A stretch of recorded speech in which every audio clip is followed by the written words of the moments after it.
இன்றைக்கி அஞ்சனா வந்து சோமா செய்ய போகிறாங்க. ஃபஸ்ட்டு பார்த்திங்கன்னா இந்த மாவை ஊட்டி வச்சுருக்காங்க. நெக்ஸ்ட்டு பார்த்திங்கன்னா மாவை தேய்க்கிறது. தேய்ச்சி முடித்த உடனேயே அவங்க என்ன பண்ணுவாங்கன்னா மறுபடியும் தேய்ப்பாங்க. தேய்ச்சிட்டு முகத்தை காமிக்காமலே தேய்ப்பாங்க. அப்படியே அமைதியாக தேய்ப்பாங்க. தேய்ச்சிட்டு மறுபடியும் தேய்ப்பாங்க. தேய்ச்சிட்டு எடுத்து இது உள்ளே வைப்பாங்க. இது தீபாவளின்றதுனால கொஞ்சம் பட்டாசு சவுண்ட்லாம் கேட்கும்.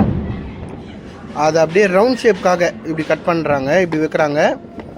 அப்படியே அழகாக பண்ணுவாங்க. இப்போது நான் அதுக்குள்ளே சோமாசு நடுவில் சாப்பிட்டுக்கிட்டே வீடியோ எடுத்துன்னு வைப்பேன். அழுத்துவாங்க. அழுத்து முடிச்சோடனே அந்த பிளாஸ்டிக்கே பேத்துருவாங்க. பேத்துட்டு இப்போ பாருங்கள், இப்போ பாருங்கள் உள்ளே வைக்கிறாங்க. அது அந்த இடத்துல அந்த ரவுண்ட் ஷேப்பில் எதுக்கு வச்சாங்கன்றது தெரியல. இந்த ஸ்வீட் ஸ்டஃப் இருக்குல்ல,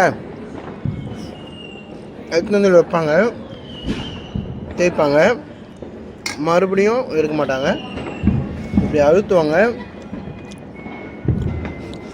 அழுத்தின உடனே கொஞ்சம் நல்லா கையை வச்சு நல்லா அழுத்துவாங்க. அழுத்திட்டு இதை வந்துச்சு பாருங்கள் ஷேப்பு. அழகான ஷேப் வந்துருக்கு பாருங்கள். அடுத்து அப்படியே அப்படியே அழகாக கட் பண்ணுவாங்க.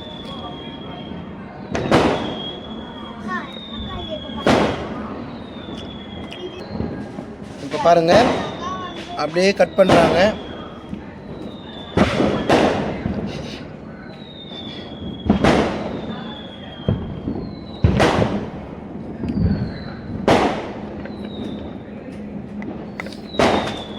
கட் பண்ணிவிட்டு எடுத்து